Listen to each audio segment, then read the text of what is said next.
Big Brother, mainstream media, government cover-ups. You want answers? Well, so does he. He's Alex Jones on the GCN Radio Network. And now, live from Austin, Texas, Alex Jones. Well, I don't usually get butterflies about a guest on the show. I did get almost heart attack level butterflies when Matt Drudge surprised me. Let some of the crew knew he was coming a few days before, and then just during a 1-minute break came into the studio, and it's Matt Drudge standing there, I don't know, 4 or 5 weeks ago. And really around that time, I was also starting to work on another big guest. And because my show is controversial, it's not just one of the biggest interviews you can get in the world right now. You add it together with my broadcast, it will be extremely explosive politically. It's surreal, quite frankly. This will be bigger than the Piers Morgan story that was the biggest political blow-up in 2013, according to the LA Times, CNN, and others. They did big polls. So I never get butterflies. We're talking maybe every 10 years. I got them real bad right now, to the point of I almost don't even want to be on the air right now until it happens, because it's like getting the 5,000-pound marlin right up to your boat, but I don't want to say I've got the fish on the line until it's in the boat. But about 25 minutes or less, I'll be announcing who is on the show, so I really look forward to it. And I don't normally spend 3 hours writing questions like I did last night. And I knew last week this interview was supposedly happening today, but as it neared and as we talked to his people and as all of it got set up, it got pretty exciting. But I'm going to let the Drudge Report tell folks in about 15 minutes who's coming on the show. Another thing is Skype testing on the road is always a hassle, so that's going on right now as we speak with them. So I'd rather be in there monkeying around with that to make sure it all happens, because the bigger the interview, the more gremlin snafus tend to get in the way. But that's not something I'm particularly worried about here today. But this will be an important interview, not just for this broadcast, the Liberty Movement, but the questions that will be asked are going to be very, very important and will definitely have an effect on a lot of things happening on the planet. Let's look at some of these headlines. EU has been caught in secret deals with Turkey to bring in the illegals. What, you don't just think Turkey opened its border up and told folks they could only traverse Turkey but couldn't stay there, kind of like Mexico did with Central and South America. That was a public deal that was secret at first. Well, now it's come out in mainstream news. We'll be covering that, Globe and Mail and others, that they have a secret deal with Turkey that's now gone public. And now they're going to bring in hundreds of thousands, if not millions more, on top of the 4 million that have already been brought in. That's coming up. Trump was right. Video describes how Jersey City Muslims held pre-planned 9/11 rooftop celebrations. I remember this at the time, so I actually had the crew go dig around. We found a Washington Post about it first. Trump tweeted it last weekend, and now they found New York Post, and now we have Dan Rather coming out and saying it on national television years ago. So I guess he's evil, too, and making stuff up now because he's against the Democrats when he is a Democrat. So that's coming up. He's been 100% vindicated. Iraqis think the U.S. is in cahoots with the Islamic State and is hurting the war. Well, they don't think that. They know that. They've documented it. But there it is in the Washington Post. Donald Trump dares to say that Turkey looks like they're on the side of ISIS. Well, it's been proven. And now Russian president has released proof of Turkey's role in ISIS oil trade with satellite photos and video surveillance of the border, of the big terminals where the oil's brought in. It's like a McDonald's truck pulling up and offloading frozen beef patties at a McDonald's. It's like, is this truck in cahoots with McDonald's? It's got McDonald's on the side. It's pulling up, delivering. It's backing up, going beep, beep, beep, beep. I mean, it's not rocket science. And Erdogan said he'd resign if this could be proven. Well, that's NBC News reporting on all that. So that's some of what's coming up today. Jeb Bush hints his VP pick to be a woman. I'll give you a hint. It's not Jeb Bush that's coming on in about 25 minutes. I'm Alex Jones. Stay with us, Infowars.com. The nightly news is InfoWarsNews.com. Stay with us. This is how a new dark age, ruled by a totalitarian new world order, is ushered in. 345 global sycophants burned 300,000 tons of carbon dioxide to meet in Paris to impose a legally binding carbon taxation plan that will be proactively enforcing climate justice. The first legally binding carbon reduction plan the people of the world have faced. This afternoon, French police fired tear gas at a group of demonstrators close to the Place de la République. There was a planned demonstration, a climate change protest demonstration that was supposed to happen today. Hundreds of thousands indeed were expected, but it was cancelled because, as you know, there's a state of emergency in the country at the moment after the terror attacks in Paris. And we salute the people of Paris for insisting this crucial conference go on. An act of defiance that proves nothing will deter us from building the future we want for our children. Obama has already spent $784,825 on his motorcade alone. The New York Daily News reports President Obama's flight to the City of Lights emitted roughly 189 tons of carbon alone, burning 19,275 gallons of jet fuel, reports the Daily Caller. His entire trip will send more carbon dioxide into the air than the combined emissions from 31 U.S. homes over the span of a year. When you don't have to worry about a positive return on investment, you can waste a lot of taxpayer money. There's hardworking Americans whose money has been invested. I keep hearing this. There's an element of risk. And I understand there's an element of risk. But when you take hard-earned American tax dollars and you throw it at an agenda rather than at a strategy, and you see the waste, only in this town can you squander money and not worry about it because there's an endless supply of it. And if you don't have enough money for that project, don't worry. We'll get more money. We'll just raise taxes and we'll throw some more money at that and we'll re-allot money to you. And I think that's really where we're at today. The State Department spent $407,868 on limos. The contracted propaganda press spent $376,957. When it was all tallied up, the American taxpayers have already spent $1,805,282 to send a group of elitist New World Order stooges to another country to legally scale back their taxpayers' living standards through incorporated Agenda 21 initiatives. Once again, the liberal sociopaths are ignoring the scientific facts and statistics, instead pulling at our heartstrings and ramming lies and guilt down our throats in order to achieve their New World Order agenda. They lie to people and say that penguins cannot swim in the Antarctic and that in the Arctic, polar bears are dying, even though National Geographic has to admit polar bear numbers are up 5-fold since the 1950s and are now invading areas not previously known to be in their range. Most sufferers of Stockholm Syndrome will tell you that Obama and company need that money because they are important people making important decisions. However, the importance of any of these New World Order lackeys will likely be as a stain in the footnote of history, where stupidity, hubris, and greed raised its grisly, self-important criminal head to once again challenge humanity's intelligence and resolve. After 1989, President Bush said, and it's a phrase that I often use myself, that we needed a new world order. John Bound for Infowars.com. Ladies and gentlemen, another powerful report for Infowars.com investigative journalist John Bound. And we have a bunch of very informative guests today. Let me tell you some of the guests that are going to be coming up here in the next 3.5–4 hours, because we've now added, of course, the 4th hour of worldwide broadcast. So the next 3 hours and 38 minutes to be technical. We have Ted Nugent joining us, longtime friend of the show and listener, to talk about the situation with the election, the Second Amendment, the radical Islamic invasion, and more.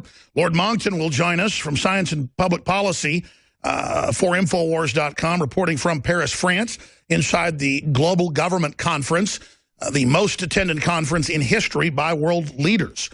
The biggest conflagration of world leaders ever, not just for a UN conference. This is a big one. And David Knight will be hosting in the 4th hour today, and I will assure you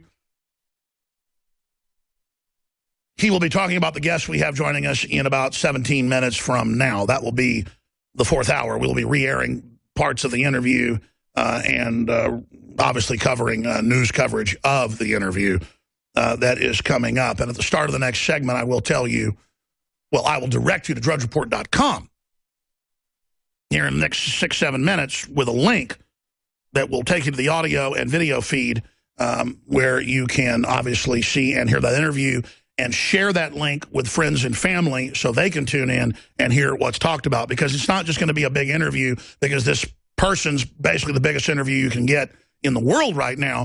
It's because this individual will be on this show. And so it's like a chemistry set. You add those two ingredients together. It's called explosive. And the individual coming on knows full well that's why this is being done. So look for that in about 16, 17 minutes from now. Ted Nugent, Lord Monckton, and others here on the broadcast today. And the reason I get so excited about this is learning some things behind the scenes. It's very exciting to see how awake people are. People that I wasn't sure about a year ago, 6 months ago, even 3 or 4 months ago. And then to find out that, sure enough, people know a lot more they're even letting on to. There is a battle, folks. In fact, that's one of the questions I didn't write down that I want to get to. The internal battle in the government right now, the secret war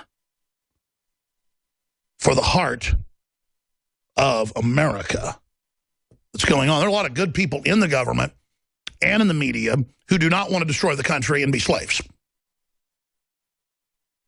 And there is what I've already told about from generals and congressmen and women and senators on and off record, that this fight's been intensifying the last few years and now has reached fever pitch, basically almost at the level it was in 1944 in Germany when they ran Operation Valkyrie to try to take Hitler out.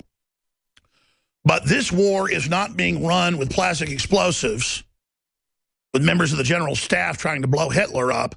It's being done in an information war, because in the modern world, as the Pentagon has said, 90% of war is informational. And old Hillary told Congress a few years ago they're losing the info war. And as a 21-year talk show host, I don't want to say I'm an expert on the info war, even though 18 years ago I dubbed the show InfoWars. But we focus on the info war quite a bit, and that's why InfoWars is such a big focal point in the info war. There are stranger things in heaven and earth and in all those books, isn't there? There's such a thing as providence and fate in this world. And I don't think the globalists really estimated properly the type of fight they'd get when they got down to the wire, butchering this country and destroying it forever. Let's get into some of the top stories. I remember when Donald Trump came out 2 weeks ago and said that Muslims were celebrating by the thousands, radical Muslims, the downing of the World Trade Centers. And I remembered like it was in the New York Post. I mentioned this a few weeks ago, and it was in the BBC, and they were doing it in Palestine. They were doing it in Saudi Arabia, in Mexico. Folks in Mexico City were booing the U.S. team and chanting Osama bin Laden. I remember hearing about it in New Jersey and New York. People being kicked out of school because they were celebrating, groups were. And saying, you know, God is great, the towers have been brought down. I remember seeing it. So I had our crew go dig through it. Watson found a couple articles, Washington Post and a few others, New York Post. And that kind of checkmated them for a while. But now we found Dan Rather saying it and everybody else. And so the mainstream media is going, oh, Trump exaggerated now. No, he didn't. There were thousands of radical Muslims that celebrated it, just like at 2 different sporting events last week. During the minute of silence for the dead people in France, there was Allah Akbar chants. I mean, did that not happen too? That was tens of thousands chanting, if not hundreds of thousands. Let's go ahead and go to this compilation breaking it down.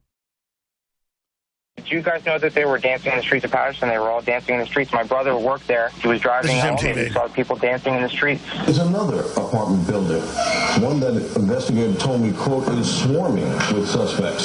Suspects who I'm told were cheering on the roof when they saw the plane slam into the trade center. Police were called to the building by other neighbors and found 8 men celebrating. 6 of them. Yeah, this is bad audio from 14 years ago. I look out here and I see a lot of people And they were just chanting and raving, and we're going to go to break. That they were holding things. Hit pause. Holding, like, rocks. When we come back, we're going to come back with Dan Rather. Dan Rather talking about, because I want to play the whole clip uninterrupted. Oh, I guess we've got time till break. Let's keep rolling it now. Here it is. And they were saying, burn America, and you know, all these things about America. But there's several witnesses who say this happened. They got on the roof of the building to look across. They knew what was going to happen. They were waiting for it to happen, and when it happened, they celebrated. They jumped for joy. Everyone that was out there, they were only 13, maybe 14 at most. They were kids. They didn't know what they were doing, but they had so much hate, and they were doing that. It was just so sad. It was so sad. But the larger issue, so that's Dan Rather, that CBS News, that's MTV, but let's just get past that, okay? The point is radical Muslims all over the world, from Indonesia to Saudi Arabia to Palestine to the Gaza Strip, celebrated it, and anybody who has a memory remembers that. And the mainstream corporate whore media wanted to lie to everybody and just say it didn't happen. And then demonize Donald Trump because he said it was happening. It's like Donald Trump says the sky is blue, and they spend 2 weeks saying he's a liar. No, it is blue. And the bottom line is there was celebration all over the world, and they've been proven wrong again. Well, there's the headline at drudgereport.com. If you're a TV viewer, radio listener, go to drudgereport.com. 60 days to Iowa, Trump dominates in every major poll, despite the fact that we're seeing push polls and headlines saying Trump's lead drops. We just keep hearing that for the last few months. This is a clear attempt to drive down his poll numbers, and that's why he keeps surging in the polls. Another Drudge link is that a black activist, the police are reporting, is the main one issuing the latest threats to kill people, kill minorities. This is another form of false flag that we see more and more by the left to basically stir up cultural and racial division. This is part of the left's plan to destabilize the country with civil unrest ahead of the 2016 election. Are there some problems with corrupt police? Absolutely. I literally wrote the book on it, as everybody knows, on the police state, trying to stop our police being turned into globalized, federalized RoboCops. But that, too, ladies and gentlemen, is part of the larger plan to then have the people see the police as the enemy and not the policymakers that created and set up this political climate. So we're going to be discussing all of that and more. Now, if you go to drudgereport.com, right up in the left-hand side right there, corner, Trump set for Alex Jones radio developing. And Donald Trump is scheduled to be on with us. We're connecting here in about 5 minutes at Trump Tower in New York City to be joining us live on air. And drudgereport.com in the upper left-hand corner has that link. Now, the reason I'm so excited about this interview is that basically one of his top-level advisors, political advisors, reached out to us and said, would you like to interview Donald Trump? And I said, well, yeah, we even tried. I mean, and they said, sure. And basically I was filled in on the fact that Donald Trump is really aware of what's going on in the world. He's shown that, exposing ISIS being Western-backed and Turkey selling the oil, and we should bomb their oil fields in Syria. He's really been proven right over and over again, and it's because he's got some really good advisors. And the last month and a half or so, I was kind of let into just some of the facts of how much research they're really doing, and the fact that they're aware that there is basically a Cloward Piven plan to take down this country, as we all know as well. But the fact is that Donald Trump understands that and really does want to try to come in and save the country is very, very exciting. Because if you don't recognize that there's a plan to bring down this country, and that Hillary Clinton is a criminal, and that Barack Obama is a globalist hell-bent on world government, there's no way to beat him, because you're not raising your response to the level of the attack you're under, the threat continuum. It's not like a cop's out there pulling somebody over for a broken taillight. It's like cops showing up at a hostage situation with 1,000 hostages and, 100 terrorists. I mean, what's the threat continuum there? You don't respond with, one beat cop who doesn't even have a gun. You've got to respond with heavy political firepower to something that serious. And this country is being dismantled right now. So Donald Trump is coming up, and we're very excited about that because I've got a lot of really important questions, some of which have been asked, some of which haven't been asked, that I want to go over with him at the start of the next segment. And there's so much other news now to go over.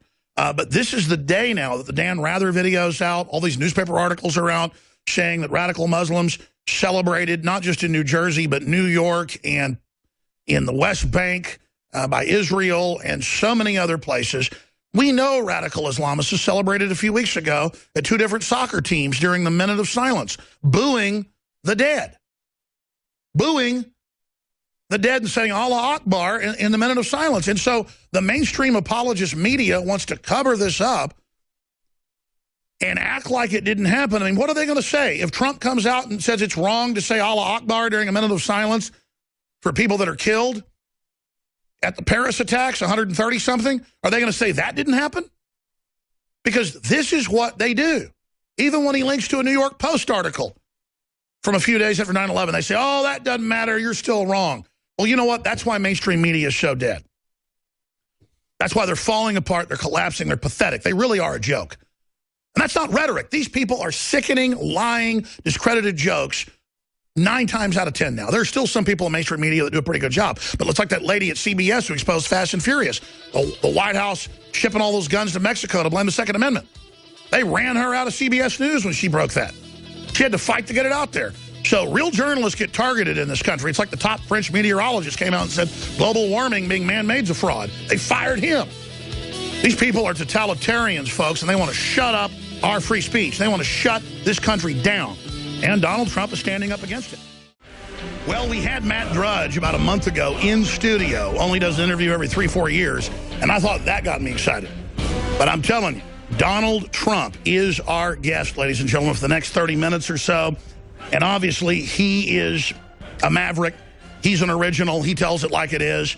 Doesn't read off a teleprompter. Neither do I. He's self-made. This whole media operation that reaches 20 million people a week worldwide, conservatively, self-made. That's why I'm so excited. And he joins us from Trump Tower in New York City. He is the leading 2016 Republican presidential contender. Donald Trump, again, joins us. And I've got so many questions. But first off, Donald, thank you for joining us. Thank you, Alex. Great to be with you.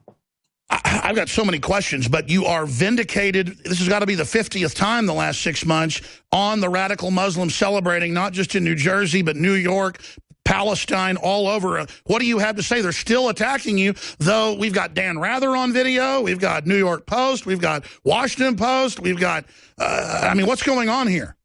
Well, I took a lot of heat, and I was very strong on it, and I held my line, and then all of a sudden, hundreds of people were calling up my office. I was the other day in Sarasota, Florida, and people are in line, and we had 12,000 people, which is fantastic. And the people were saying, many of the people from New Jersey, 4 or 5 people said, Mr. Trump, I saw it myself. I was there. They talked about Patterson, but they said, I saw it myself, Mr. Trump. I was there. So many people have called in, and on Twitter, @RealDonaldTrump, they're all tweeting. So I knew it happened, and I held my line, and people wanted me to apologize, and we can't do that. People like you and I can't do that so easily. Now, we can do it if we're wrong, Alex. You apologize. I'd apologize if I was wrong. But they were celebrating, and they were celebrating the fall of the World Trade Center. I think that's disgraceful.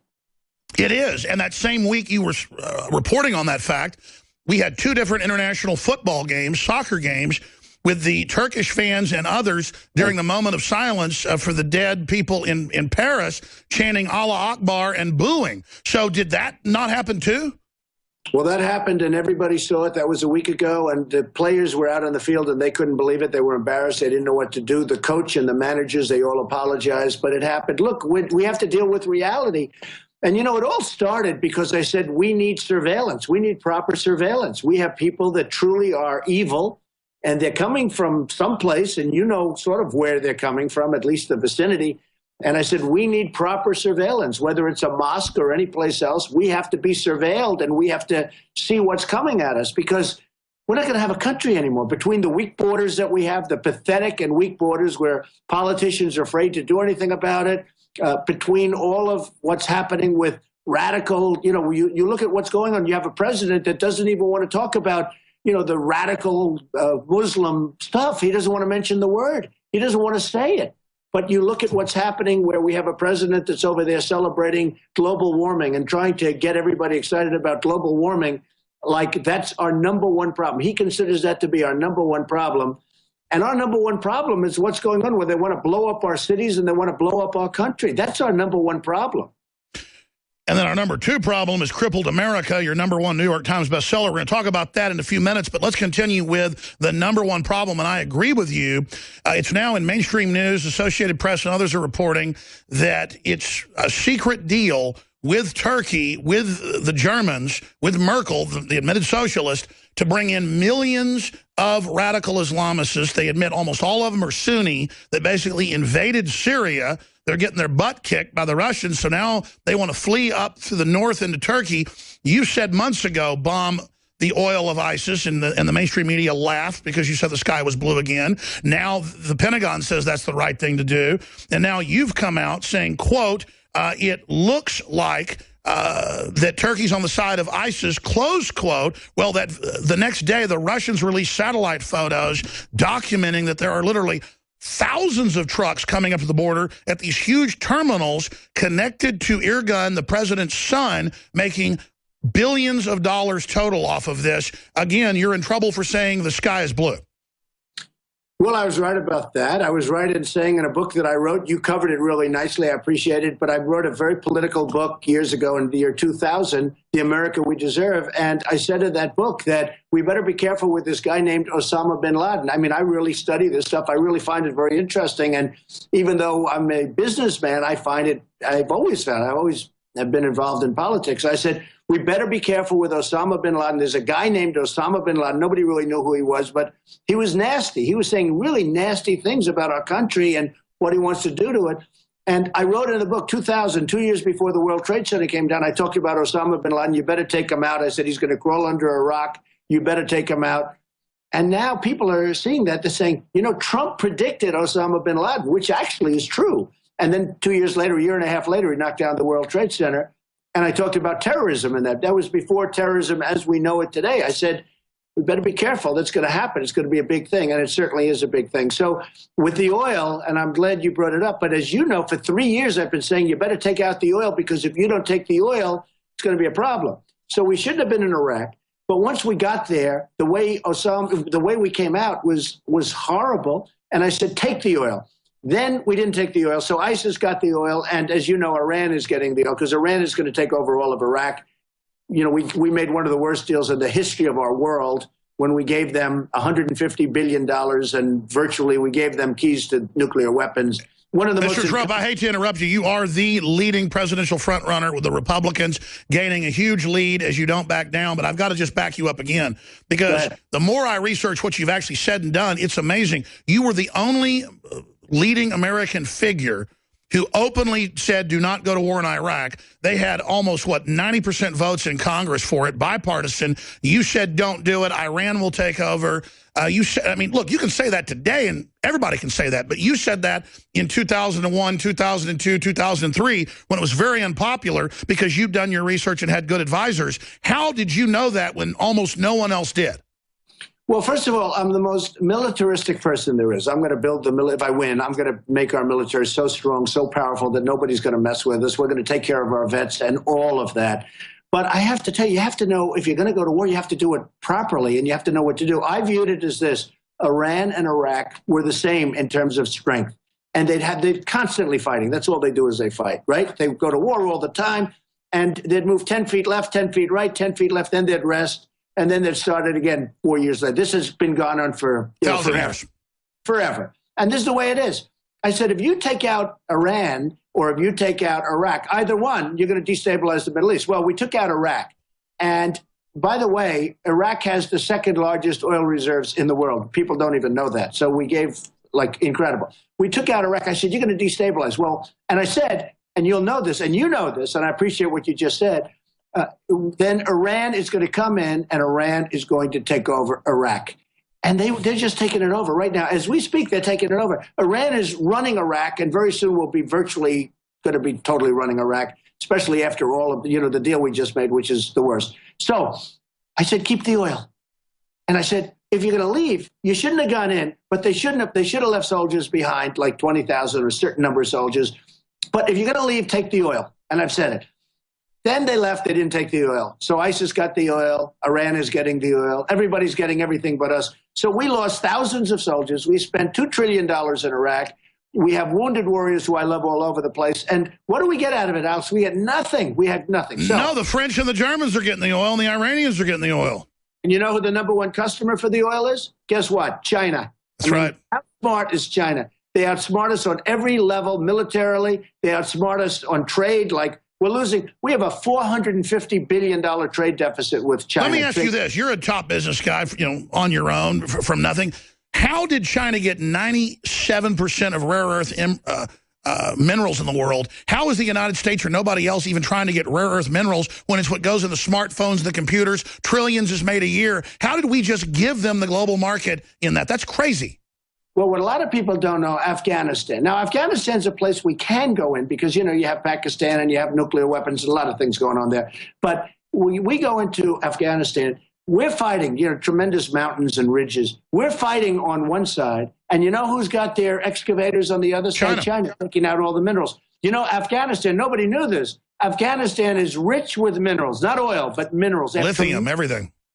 And China is taking out all the minerals. And here we are fighting. We have trillions, we have like $1 trillion in Afghanistan, and we get nothing out of it. And we're going to end up leaving and keeping a couple of thousand soldiers there and this and that. We get nothing. China is taking out the minerals. They're the buyers, the big buyers at very, very low prices of, as you know, of the oil in Iraq and probably in Syria. But China is a big buyer of the oil. But one thing with the oil, it's because you've covered it.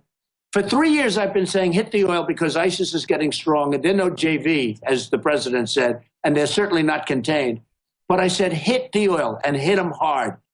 And they laughed at me. And they would put generals on television saying, no, that strategy wouldn't work. Well, after Paris, they started hitting the oil.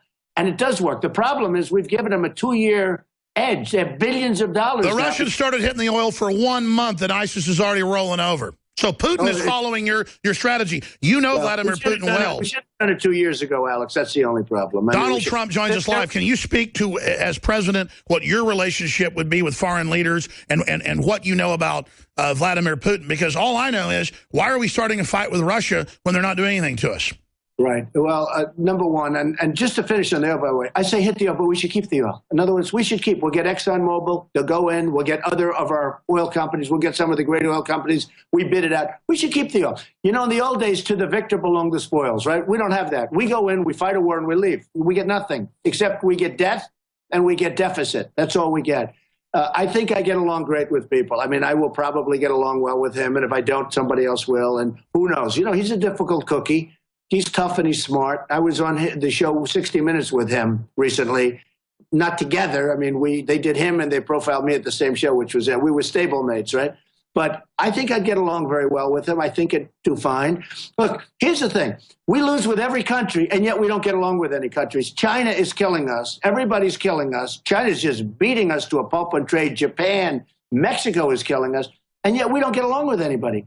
With me, they're not going to get so rich. Believe me, they're not going to get so rich at all. We're going to take back our jobs. We're going to take back our manufacturing. We take back our base. But they'll like us more than they do now. Sort of amazing. Well, Donald Trump, let me say this. My audience, I'd say 90% supports you. Okay? Right. And you definitely have shown your knowledge of geopolitical systems. Hillary and others have been demonizing you for saying radical Muslims celebrated on 9/11, but she got caught a few years ago claiming that she got shot at in Bosnia, in the air, on the ground. They have video of it all. None of it happened. She admits she lied. If you did that, you'd be done. But you wouldn't do something like that. You don't steal glory from our veterans. But they demonize you for made-up scandals every day, trying to see what'll stick. And then you got Hillary involved in Benghazi. You've got them involved in everything. And people love you for tough talk. Is it not time for impeachment hearings against Obama? I mean, what do we do politically to really try to prosecute Hillary Clinton? Well, you remember this. The best thing that we have going with Obama is he's got a year left, okay? Because, by the time you do the hearings and everything, I don't... So don't make him a martyr. In a way, you'll make them a martyr. But I don't even say that. You know, one of the things that I'm the most disappointed in Republicans, because they go to Washington, they're going to do all this stuff. They're going to impeach Obama. They're going to end Obamacare, which has to be ended. It's a disaster. I don't know if you've seen the premiums. They're going up. It's killing everything. 55%. It's you know, it's going to implode anyway. In 2017, Obamacare blows up. It's over. I mean, it's over, and everybody knows it. And they're doing big stories. Even the ones that were for it are saying, "Uh-oh, this isn't working." Well, the premiums are a disaster. And if you look at anything having to do with Obamacare right now, it's over. But the problem with the Republicans is they'll try and fix it. They'll try, instead of get rid of it, and we can come up with a phenomenal plan that's much better for the people. The people are getting killed with that. So there's so many things to do, Alex. We will do such a good job. There's so many fronts. A number. We'll win on trade. We're going to strengthen our military. We're going to take care of our vets. We're going to get rid of Obamacare. We're going to do so many things. There's so many things that can be done, but we have to use our good people. You know, everybody running against me in terms of even the Republican side, and Hillary certainly, they're all controlled by their donors and their special interests and the lobbyists. Right? I'm putting up my own money. I'm funding my own campaign. Nobody's going to control me. I'm going to do what's right for you and for the American people. Listen, I get it. I mean, you are a true maverick. I understand. You know, you've made tens of millions of dollars. You've hired tens of thousands of people. I mean, I would imagine that as you've gotten older, correct me if I'm wrong, because I know you talked about wanting to serve America decades ago, really all it comes down to is wanting to have a free country for your children and grandchildren. And that's where I want to come to this point next, because I know you're smart, sir, and I know that you also, though, you don't dumb your message down, but you keep it at a mid-level so the general public and the establishment as well can get it. But let's get down to brass tacks. I routinely talk to the top generals, special forces, Pentagon currently, out of the Pentagon, CIA, as I know you do, and we'll just leave it at that. There are a lot of people in this government and also retired who don't want to destroy the country. They really know that we've reached the crossroads where the country's done as a third world nation within a few more years. Forget Donald Trump in 4 years. If this happens, we're done. I mean, we're talking about resurrecting the dead here. We could turn it around right now. As you've said properly, you're dead on, sir. You're right. We could turn it around. All the actuaries, all the numbers show it. But it's got to happen the next few years or we're done. And there are globalists that want to have a world government, a system run by select crony capitalists using socialism at the grassroots to make people dependent. And I've talked to not just high-level folks that have been in government that are on your team, but separately high-level people in government currently that say there's an internal war going on and that you're a manifestation of that. I don't want to get anything inside baseball with you, but I already know the inside baseball. I know now from top people that you actually are for real and you understand you're in danger and you understand what you're doing is epic. It's George Washington level, and you understand that office. So I want to tell you right now, can you speak about the war for the soul of this country that's happening right now and really tell people what's happening and commit to people that you won't Ross Perot under death threats and step down when you're in the lead 2 months from the election? Okay, so let me just tell you, Alex, as you know, I'm leading in every poll nationally, in every poll state. I'm leading in Iowa, New Hampshire, South Carolina, the SEC, Texas. I'm leading in Texas, which I love. I love Texas. You know, we were there. Mark Cuban called up. He said, do you want to use the arena? I used it. We filled it up in 3 or 4 days, 20,000 people. In Mobile, Alabama, we had 35,000 people. We had 20,000 in Oklahoma. I'm so into this. And I'm not into it. You know, I could do other things that I would enjoy doing, to be honest with you. No, you're doing a dangerous mission. We understand that. It's not an easy thing. But the key is make America great again. We can make America great again, but if you have to suffer through 4 more or 8 more years of what's gone on in the past, and you know what's going, it's just we're being eaten away. It's eating away at our country, and we can make, in my opinion, we can make America greater than ever before. But we have to get going. It has to happen. We have to get going. And you know, when you look at the vision, I said Iraq. You agreed with me on Iraq. I said hit the oil. I said a lot of things that turned out to be true, 100% true. And I'm giving credit. I'm given credit by some people. Some people refuse to acknowledge it. You know, they refuse to say. No, you've been absolutely on target. So what I'm asking is, though, can you speak to the crossroads we're at right now, though? Because you've talked about it. Are we at a crossroads to decide whether this country's done or whether we go to the next level? Well, I think that if we don't get it right this time, I think this is going to be the most important election our country's ever had. I mean, you'd have to say George Washington is right there. You know, the couple of pretty important elections, right? But this is certainly in the modern era, this is the most important election our country's ever had. If we don't get it right, if we put another one of these people in, like Hillary, I mean, she's so corrupt. She is so corrupt, and she shouldn't even be allowed to run. And frankly, her greatest legacy, she was a horrible Secretary of State.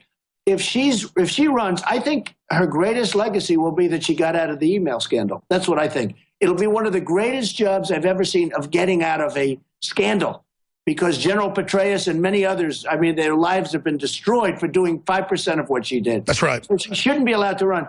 But, you know, the recent Fox poll that just came down 2 days ago has me beating her head to head, which is very interesting and very good, and beating her soundly head to head. But we have to get it right. Our country can be absolutely, we can turn it around. But I would agree with you, if we don't get it right this time, I'm not sure if you go another 4 or 8 years with the insanity and the stupidity of these leaders, I'm not sure you're going to be able to turn it around anymore. I think it could be over. Right. Donald Trump, the man in the arena, his new book, we're going to talk about in a moment, is exposing the fact this country is being sabotaged by design. Specifically, I don't want to bring up detractors. And it's a question I had early on, but then I did more research, and I understand that you really do want to save this country where your children and grandchildren live. But let's expand on this. There are certain pundits out there saying you played golf with Bill Clinton, and so you had to do business in New York, so you said nice things about Hillary. I get keeping your enemies closer when you're not, in politics. I get it. I understand. I think that's what you did. But tell us specifically, and I don't think this now. I've seen it. I know you're for real. You wouldn't be saying the things you're doing. They're scared of you. The whole system's coming out against you. But promise us that you're not going to drop out at the key moment, keeping all the other Republicans out of view, and then Hillary races to the head or Jeb Bush does, because as you know, folks are claiming you're a Clinton operative. You know, I've never heard that. I heard it actually a few months ago, but I've hit her harder than anybody times 10. If you look at this. You have. I was a businessman. You know, I've only been a politician for 5 months. I hate to use the term because, it's all you're a statesman. But I've just been doing this for a very short period of time. I was establishment. I was like a guy like you would say Trump is total establishment. And I was a big donor to a lot of different Republicans. But over the years, I've given to Democrats, I've given to Republicans, I've given to everybody because I had an obligation. I was a businessman. One of the magazines recently called me a world-class businessman. The truth is I did. I built an unbelievable company, tremendous assets, not only that, iconic assets, very little debt, tremendous cash flow. It's a great company. And by the way, people now see how good. When I did the filing, everyone said, oh, he'll never file, he'll never file. It's almost 100 pages long, and it's an unbelievable company. So I built, which, by the way, the reason I say that, that's the kind of thinking our country needs. But I got along great with Clinton. I got along great with Harry Reid. I got along great with everybody because when I needed them, I didn't want to have argument. I didn't want to have somebody say, well, Clinton doesn't want it to happen. Sure, you're not a loser. You don't get in mindless fights. You move forward with your agenda. But now you see America in trouble, and you're, hey, that's all sidelined now. Donald Trump's not working for Donald Trump. He wants to work for America. Yeah, as a businessman, you couldn't have even functioned if you don't get along with these people. Yeah. For example, in New York City, it's 95% Democrat. I mean, if I didn't get along with the Democrats, I wouldn't have one building. I'll tell you, I mean, you did want the vice president, position. It's come out decades ago behind the scenes. I know you're a Republican. What about libertarianism? What's your view of libertarianism? And then I want to ask you, who's your favorite president, and who do you think your running mate might be? Folks think it's Ted Cruz. Well, I think that libertarianism is sort of interesting. There are certain things that I really like about it, but, keeping government out as much as possible. We need government for protection. We have to protect. When you look at these maniacs in the Middle East that want to destroy us, and, the problem we have today, Alex, is the weaponry. If this were 100 years ago, I'd say forget about them. Let them keep fighting. They've been fighting all their lives. Let them keep fighting each other. Who cares? But the weaponry is so powerful, and they hate us so much that we have to now protect. So that's a big part of government. So there's a certain common sense to certain elements. And I do very well with the libertarians, frankly, because they sort of get it and they get me. But we need bigger strength than I think the libertarians really want.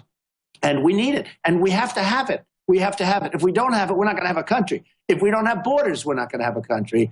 As far as running mates, it's too soon to say. I actually respect a couple of people that are on the stage. Some of them I have absolutely no respect for. I think they're not very good at all at what they do. You look at what's going on. But I have respect for a number of people that are on the stage with me. I have respect for a lot of people that are throughout this country, political people. I'll pick somebody I think that can really be a great vice president. Ultimately has to be a great president because that's, 90% of that function is, if something bad happens, they got to be a good president. You have to view it from that standpoint. And my favorite president in the more or less modern era would be Ronald Reagan. I've always liked him. I helped him. And by the way, he was a Democrat. A lot of people don't know. He was. Somewhat of a liberal Democrat, Alex, as you know. And he became a somewhat conservative, I wouldn't say the most conservative, but a somewhat conservative Republican. But he wanted to make America great. And he really did. He had actually, let's make America great. That was his, and mine is make America great again. So there's a little bit of a difference. But my son, finally sold me on being a bigger supporter of yours. I mean, I liked you, love Americana, you're pure Americana, but I'm still, was research. But my 13-year-old son's really smart, does a lot of research. He watches all the debates, and he just really loves you. He is on cloud nine that you're here, Rex Jones, and it was his question, which president was your favorite? But all time, who's your favorite? Well, all time, I'd say Ronald Reagan.